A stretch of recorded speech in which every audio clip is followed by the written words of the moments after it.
Available now at the Cherokee Titan Outlet Store. We have a used 2003 Case IH RBX562 in good condition with an estimated use of 8,200 bales.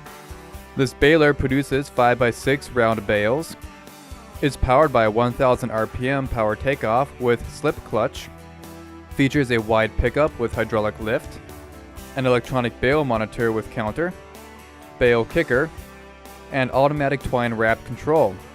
This Case 562 requires a minimum of 100 horsepower to operate. If you are interested in this Case IH RBX562 and would like more information, give us a call at 877-866-7010 or stop by our website at TitanOutletStore.com. Titan Outlet Store, guaranteed iron at a guaranteed steel.